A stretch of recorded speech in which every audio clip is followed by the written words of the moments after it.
Hi folks, Joblot Comics here, having a little look at an old DC Superstars Giant number 9. This one here is tentatively titled The Man Behind the Guns. Who was he, Warmonger or Peacemonger?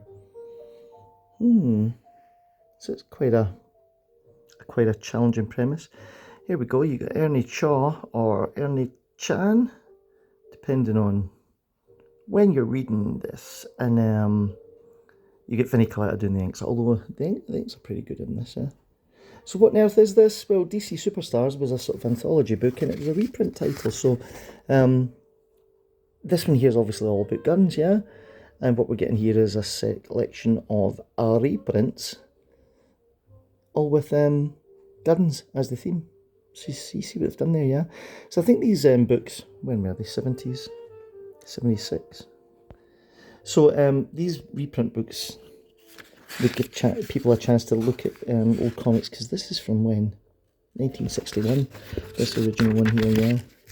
So it would give people a way to buy old Silver Age, sometimes even Golden Age books, and without having to spend an absolute fortune. Although back in 1976 you could probably buy a lot of Silver and Golden Age books really, really cheaply, but I think everything's relative, isn't it, I suppose.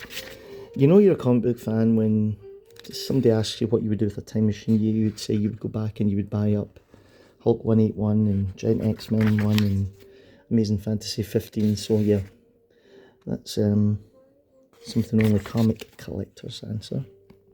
But the super gun, look at that terrible trade dress up the top of that there. There we go. So yeah, it's just a reprint book, gang, yeah. And here we get the second story, and it's the Nighthawk, and it's not Nighthawk that you'll remember from Marvel, if you remember Nighthawk. And this is Don Cameron doing the art. 1953, I want to see there. And it's just a classic Western story. I quite like the design of Nighthawk. He looks pretty cool, doesn't he? He's got a kind of domino mask on, and he's got a Punisher style jumper on. Bang, bang. The gunfighting statue. So yeah, so you kind of get the idea of, you know, what this thing here is all about, yeah.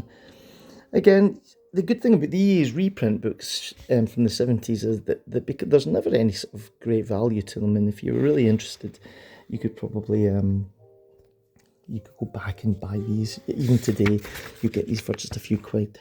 Who's this? The Unsinkable Gun. This one here is. Have we got a date? 56. Bill Finger. Good lord.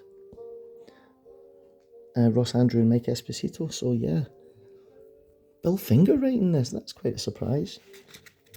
You thought he only did Batman, didn't you? And if you were in America, you'll recognise all these things. We didn't get a lot of these in the UK, let me tell you. We get things like Scooby-Doo and Wacky Races and all that, but a lot of these great American Saturday morning TV shows never came to our shores. You can see them on YouTube now, I guess, yeah. Here's another one, The Sightless Sharpshooter. You try saying that quickly. Is there a date on this one?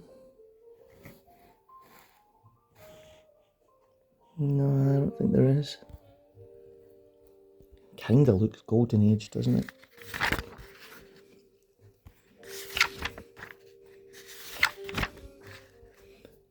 And of course we get a sci-fi thing here, The Secret Story of Ray Gun 64.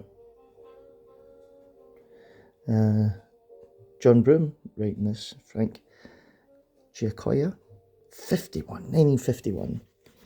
So yeah, if you're really interested in your comic book history, you could do an awful lot worse than pick up these 1970s reprint books.